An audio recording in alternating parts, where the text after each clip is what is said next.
If you're thinking about buying a Yamaha Grizzly 350, here's my honest take. You don't always need the biggest, loudest, most expensive ATV. Sometimes less is better. And the Grizzly 350 is proof of that. A lot of people shopping for a quad right now think they need a 700 or even a 1000.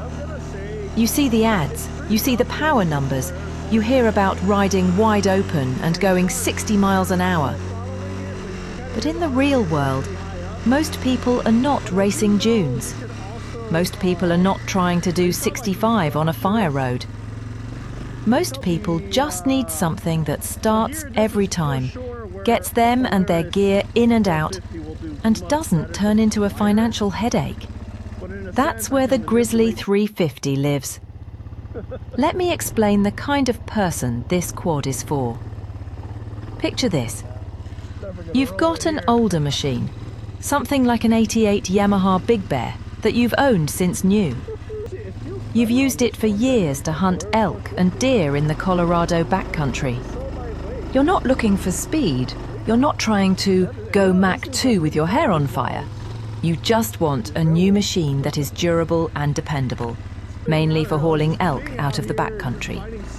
You don't care about hitting top speed. You care about getting meat back to the truck without breaking your body. That mindset is exactly where the Grizzly 350 makes a ton of sense. People who actually own these mid-size Yamahas use one word a lot: bulletproof. Guys with the 350 class machines, including the older Bruin 350, which is basically what Yamaha later called the Grizzly 350, say things like, not one issue, no complaints. You change the oil, you keep the air filter clean, you keep junk out of the carb, and they just run. There are people who rode these things all over rough trails, dragged game, used them as work tools, and the only real hiccup they ever had was something simple like a dirty carb that they cleaned and it went right back to perfect. That's the level of reliability I'm talking about.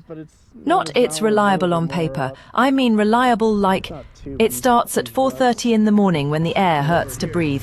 You're 10,000 feet up, and you've got 200 pounds of elk quartered and strapped to the rack. In that situation, I don't care about digital gauges and modes. I care about, does it run when I turn the key? Another big reason I like the Grizzly 350 is cost of ownership. You're not just saving money up front, you're saving money every year you own it. The 350 is simple. Air-cooled, carburetted, basic. You don't have a bunch of computers and sensors and electronic steering units and buttons for every little thing. And that matters, because the more tech you bolt on, the more stuff you eventually get to pay to fix.